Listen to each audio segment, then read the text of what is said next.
चलिए शुरुआत करते हैं। आज हम 9th क्लास फिजिक्स और मैं विशेष ध्यान रखूंगा कि जो भी बच्चे फ्यूचर में आईआईटी की तैयारी करने वाले हों, एनआईटी की तैयारी करने वाले हों या अदर कॉम्पिटिटिव एग्जाम की तैयारी करने वाले हों, तो उनका हम बेस को हम ध्यान में रखेंगे ताकि जो है अच्छी तरह से उनकी आगे के लिए फ्यूचर के लिए तैयारी हो।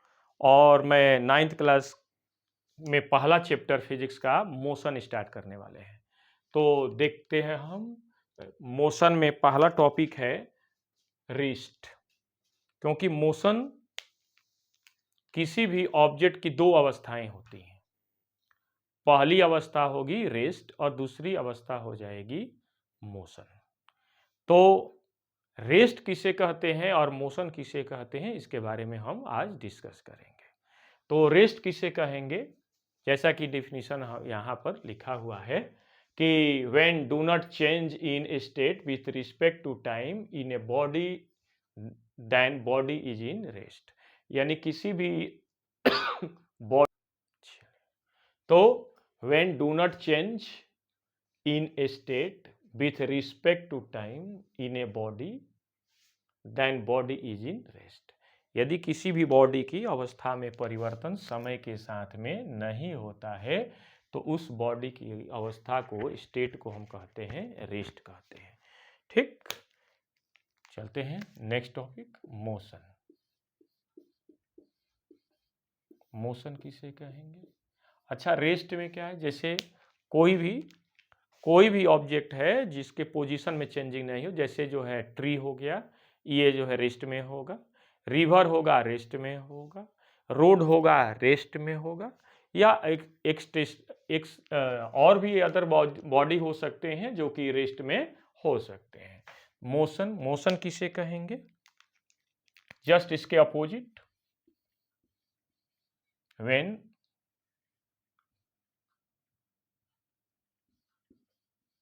change in a state with respect to time in a body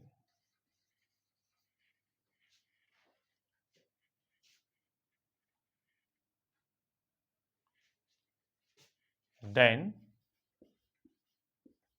body is in motion। Okay, इसको मोशन कहते हैं। अब ये मोशन स्टार्ट होने से पहले हम कुछ टॉपिक एडिशनल हम जोड़ेंगे इसमें, जैसे फिजिकल क्वांटिटी।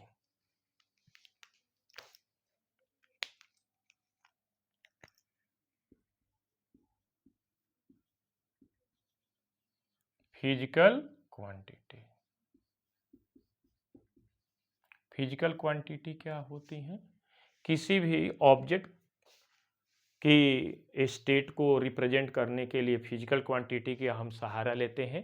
यानी किसी भी फिजिकल क्वांटिटी का अमाउंट बताना हो या किसी भी फिजिकल क्वांटिटी की स्टेट को रिप्रेजेंट करना हो, तो हम किसी भी ऑब्जेक्ट की स्टेट को रिप्रेजेंट करना हो या किसी भी ऑब्जेक्ट के अमाउंट को रिप्रेजेंट करना हो, तो हम फिजिकल क्वांटिटी की ही सहायता से उसको रिप्रेजेंट करते हैं। तो फिजिकल क्वांटिटी जो है हम किसे कहते हैं?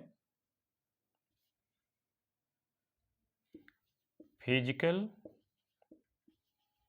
with the help of physical quantity, with the help of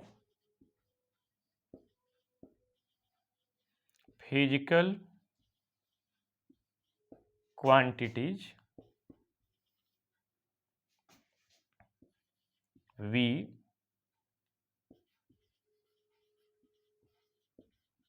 represents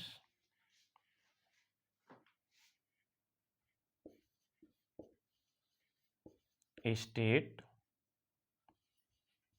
or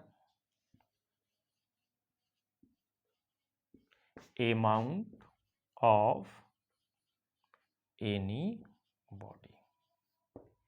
ठीक, फिजिकल क्वांटिटी कितने प्रकार की होती है या फिजिकल क्वांटिटी का क्लासिफिकेशन कैसे किया जाता है। तो फिजिकल क्वांटिटी का जो क्लासिफिकेशन है हम दो बेसिस पर उसका क्लासिफिकेशन करते हैं। तो पहला classification classification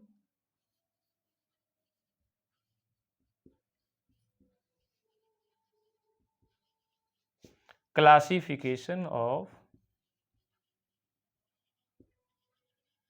physical quantities on the basis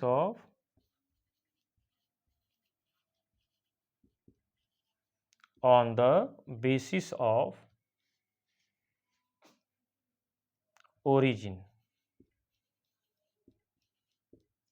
origin के आधार पर हम इसका क्लासिफिकेशन करते हैं। ठीक, तो देखिए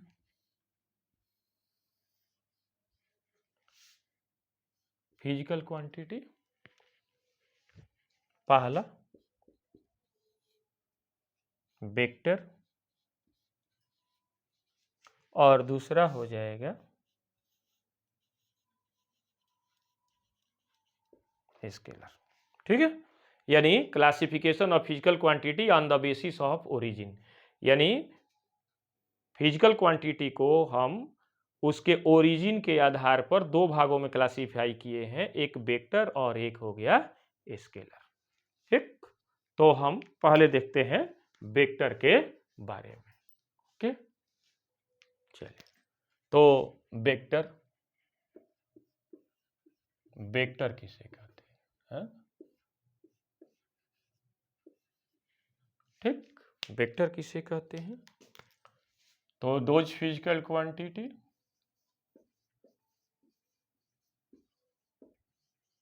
those physical quantities which have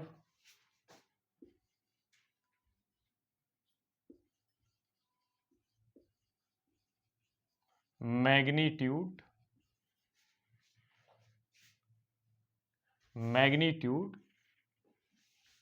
and direction both called vector physical quantities। ये क्या है, यानी मैग्नीट्यूड से क्या तात्पर्य है, मैग्नीट्यूड और डायरेक्शन। सपोज कोई व्यक्ति किसी से पूछता है, आपसे पूछता है कि यह जगह कहाँ पर है, तो यदि आप बताते हैं कि यह जगह यहाँ से 1 किलोमीटर पूरब है, ईस्ट डायरेक्शन में है, तो आप 2 किलोमीटर या 1 किलोमीटर जो अमाउंट बता रहे हैं वह मैग्नीट्यूड होगा, और जो डायरेक्शन बता रहे हैं, ईस्ट डायरेक्शन बता रहे हैं, वो क्या है, डायरेक्शन है। हाँ, जो ईस्ट बता रहे हैं वो डायरेक्शन है, और जो 2 किलोमीटर या 1 किलोमीटर मीटर बता रहे हैं वो क्या है, मैग्नीट्यूड है। तो आप क्या बता रहे हैं, उसको वेक्टर फिजिकल क्वांटिटी के बारे में जानकारी दे रहे हैं। यानी वेक्टर फिजिकल क्वांटिटी क्या है, जिनके पास मैग्नीट्यूड और डायरेक्शन दोनों हो तो उन्हें हम वेक्टर फिजिकल क्वांटिटी कहते हैं। ओके, चलते हैं स्केलर।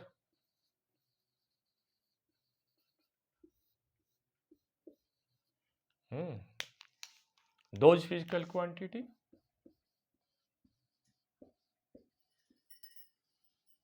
मान लीजिए कोई व्यक्ति आपसे पूछता है कि यह प्लेस कहाँ पर है, तो यदि आप बताते हैं कि यह प्लेस यहाँ से 2 किलोमीटर ईस्ट डायरेक्शन में है, तो आप उसको वेक्टर फिजिकल क्वांटिटी के बारे में जानकारी दे रहे हैं। और यदि उसे केवल ये बता रहे हैं कि 2 किलोमीटर है यहाँ से, तो वह आप जो है उसको स्केलर फिजिकल क्वांटिटी के बारे में स्केलर फिजिकल क्वांटिटी के बारे में जानकारी दे रहे हैं। तो दोज फिजिकल क्वांटिटी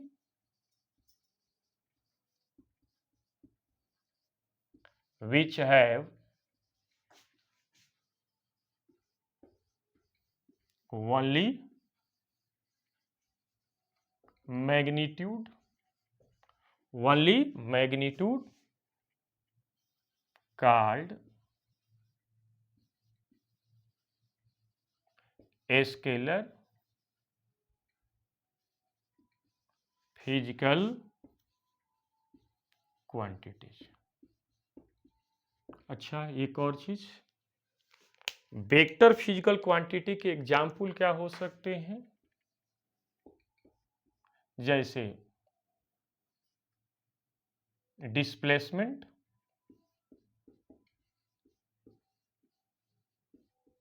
डिस्प्लेसमेंट और क्या हो जाएगा?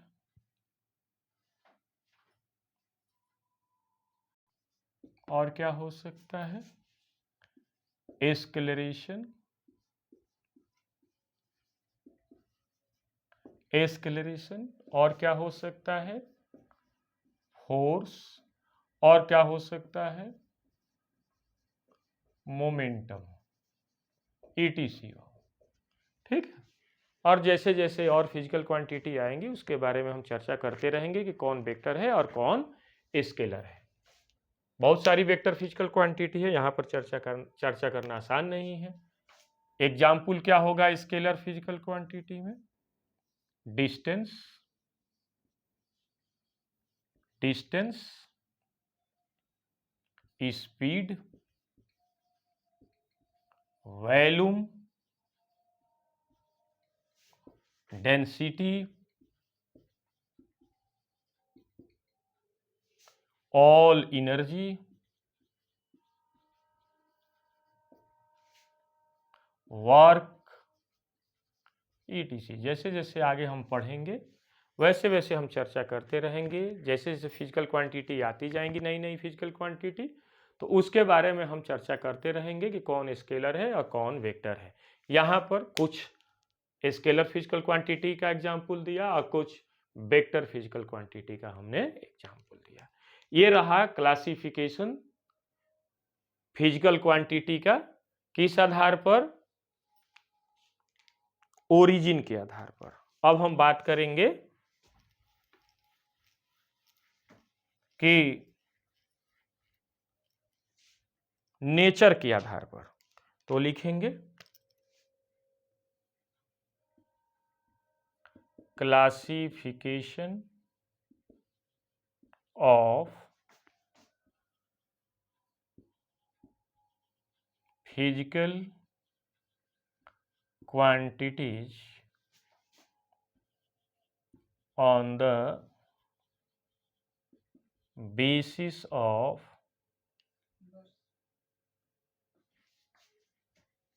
nature।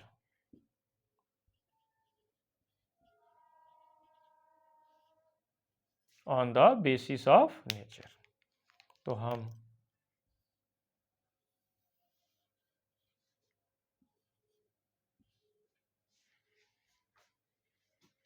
पहला होगा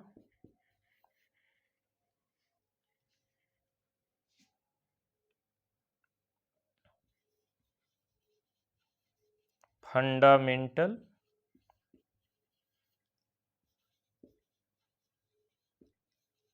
फिजिकल क्वांटिटीज और दूसरा हो जाएगा डिराइव फिजिकल क्वांटिटीज। ये रहा। ये फंडामेंटल फिजिकल क्वांटिटी क्या है? जो वे फिजिकल क्वांटिटी जो किसी अदर फिजिकल क्वांटिटी पर निर्भर नहीं करती। यानी फंडामेंटल फिजिकल क्वांटिटी वे फिजिकल क्वांटिटी है जिनका मान, जिनका वैल्यू किसी अदर फिजिकल क्वांटिटी पर निर्भर नहीं करता है या ये इंडिपेंडेंट होती हैं, तो उनको हम फंडामेंटल फिजिकल क्वांटिटी कहते हैं। डिराइव फिजिकल क्वांटिटी किसे कहते हैं? वे फिजिकल क्वांटिटी जिनका वैल्यू किसी अदर फिजिकल क्वांटिटी पर निर्भर करता है, यानी ये डिपेंडेंट फिजिकल क्वांटिटी के रूप में जानी जाती है, तो हम उसे कहते हैं डिराइव फिजिकल क्वांटिटी। तो हम बात करते हैं यहाँ पर फंडामेंटल फिजिकल क्वांटिटी का। फंडामेंटल फिजिकल क्वांटिटी क्या होती है, फिर से एक बार हम कि फंडा दोज फिजिकल क्वांटिटी विच है those physical quantity which do not depends upon other physical quantity are called fundamental physical quantity. तो fundamental physical quantity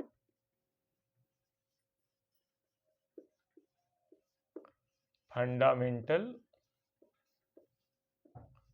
physical notes तैयार करते चले।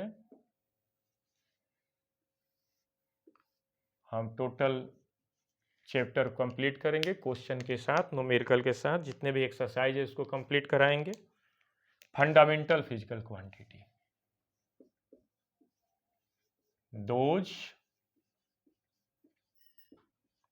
Physical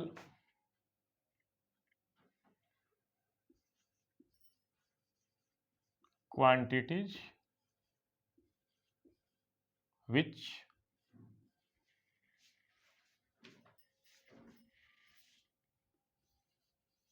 do not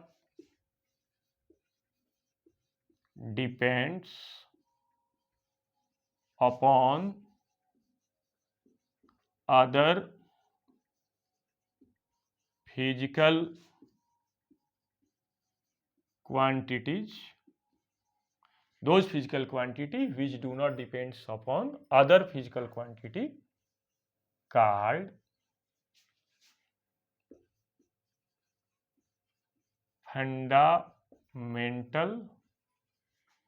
fundamental physical quantities। Okay, यानी जो किसी other physical quantity पर निर्भर नहीं करती हैं उन्हें हम फंडामेंटल फिजिकल क्वांटिटी कहते हैं। तो कितनी फंडामेंटल फिजिकल क्वांटिटी होती हैं?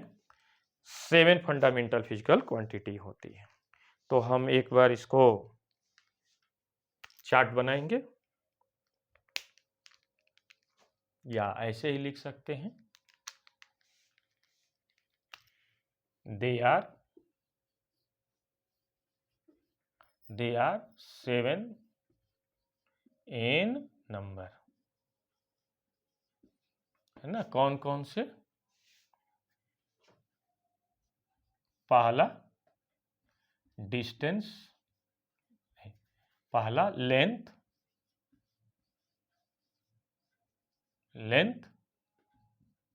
दूसरा मास, तीसरा time, fourth number current, fifth number luminous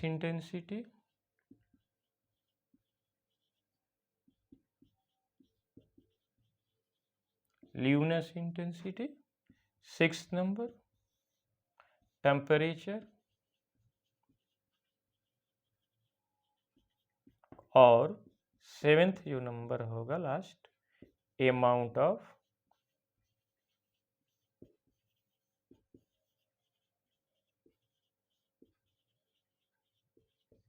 of substance. ये सेवेंथ हो गए। 7 ये फंडामेंटल फिजिकल क्वांटिटी होती है, length, mass, time, current, luminous intensity, temperature और अमाउंट ऑफ सब्सटेंस। अब हम चलते हैं डिराइव फिजिकल क्वांटिटी। एक बात ध्यान रखने वाली बात है कि यहाँ पर जो लेंथ होगा, ये लेंथ के ही 2 पार्ट हम देखने को मिलते हैं। एक हो जाएगा डिस्टेंस और एक हो जाएगा डिस्प्लेसमेंट, है ना। तो डिस्टेंस क्या है? ये स्केलर है और डिस्प्लेसमेंट क्या है? वेक्टर है। Basically length are classified into 2 category, distance और डिस्प्लेसमेंट। तो डिस्टेंस स्केलर और डिस्प्लेसमेंट क्या है? वेक्टर है। अदरवाइज जितने भी होंगे ये भी क्या हो जाएंगे? स्केलर, ये भी क्या हो जाएगा? स्केलर, ये भी क्या हो जाएगा? स्केलर, ये भी क्या होगा स्केलर, टेम्परेचर भी क्या होगा स्केलर, अमाउंट ऑफ सब्सटेंस भी क्या होगा स्केलर। यानी लेंथ, इस प्रकार हम कह सकते हैं कि लेंथ जो है स्केलर भी हो सकता है, वेक्टर भी हो सकता है, क्योंकि इसी के दो भाग हैं, डिस्टेंस और डिस्प्लेसमेंट। तो distance scalar, displacement vector. Mass scalar, time scalar, current scalar, luminous intensity scalar, temperature scalar और अमाउंट ऑफ सब्सटेंस भी क्या है स्केलर है। ओके, अब हम चलते हैं नेक्स्ट टॉपिक की तरफ, डिराइव फिजिकल क्वांटिटी। ठीक, डिराइव फिजिकल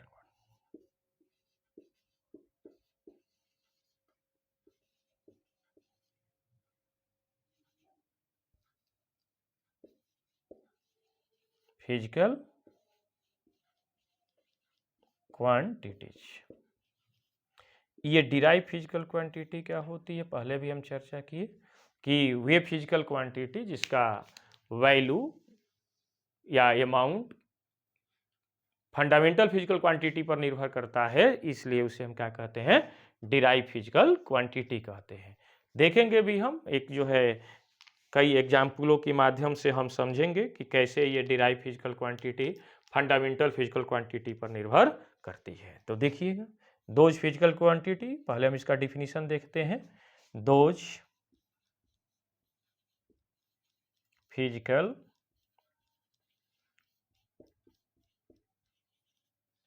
चैनल को सब्सक्राइब करके रखें ताकि जो है नए नए नोटिफिकेशन जो भी आपके पास आसानी से पहुंचे और हमारे चैनल को जो है आगे बढ़ाएं। Those physical quantity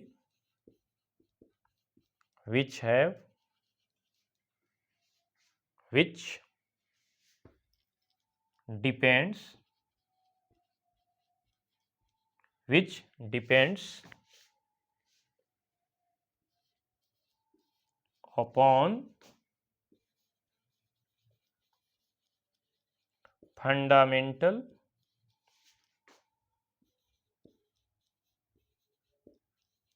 physical quantities, those physical quantity which depends upon fundamental physical quantity called derived physical quantity, derived physical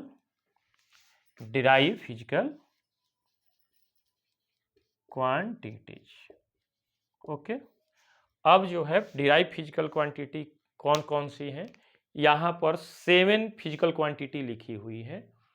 इनके अलावा यानी जितने भी 7 फिजिकल क्वांटिटी हैं, इसके अलावा जितने भी फिजिकल क्वांटिटी आपको देखने को मिलेंगे वो सभी के सभी क्या होंगे डिराइव फिजिकल क्वांटिटी होंगे। ये 7 जो है फंडामेंटल फिजिकल क्वांटिटी हैं।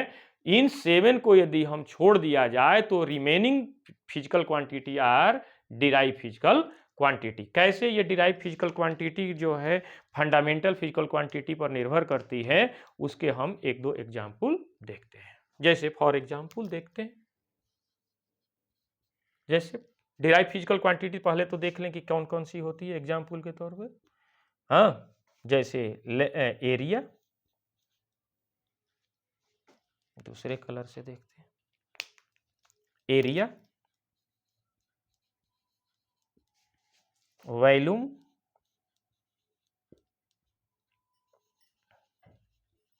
Speed, velocity, density, acceleration, etc, है ना। अब हम देखते हैं इसको, एक एक को हम लेकर चल रहे हैं, देखते हैं कि कैसे derive physical quantity fundamental physical quantity पर निर्भर करती है। तो हम देखते हैं इसको, देखिए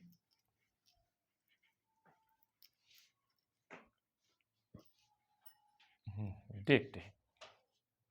जैसे हम एक एग्जाम्पल पहला एरिया, तो एरिया इक्वल टू क्या होता है लेंथ इंटू हाइट, चाहे विड्थ जो भी लिखे, हाइट। ठीक, हम देख लेते हैं लेंथ और हाइट। तो देखिए ये लेंथ भी क्या है, फंडामेंटल है, फंडामेंटल फिजिकल क्वांटिटी है। और हाइट भी क्या है, फंडामेंटल फिजिकल क्वांटिटी है। तो दो फंडामेंटल फिजिकल क्वांटिटी मिल करके क्या बनाई है, एरिया। तो इस प्रकार लेंथ, ये फंडामेंटल फिजिकल क्वांटिटी और ये फंडामेंटल फिजिकल क्वांटिटी दोनों मिल करके एरिया को बनाए हैं, इसलिए एरिया क्या हो जाएगा, derive physical quantity, derive physical quantity हो जाएगा। ठीक, उसी तरह से दूसरे एग्जांपल को देखते हैं। दूसरा एग्जांपल, आई वैल्यू। तो वैल्यूम इक्वल टू क्या होगा, length into width into height, है ना। तो ये देखिए, ये भी क्या है, ऊपर जैसा कि देखे हैं फंडामेंटल फिजिकल क्वांटिटी है, ये भी क्या है, फंडामेंटल फिजिकल क्वांटिटी है, ये भी क्या है, फंडामेंटल फिजिकल क्वांटिटी है। तो ये तीनों फंडामेंटल फिजिकल क्वांटिटी, ये तीनों फंडामेंटल फिजिकल क्वांटिटी किस चीज को फॉर्म की है, वॉल्यूम को। तो इस प्रकार वॉल्यूम क्या हो जाएगा, derive physical quantity, derive physical quantity. एक और एग्जांपल देख लेते हैं।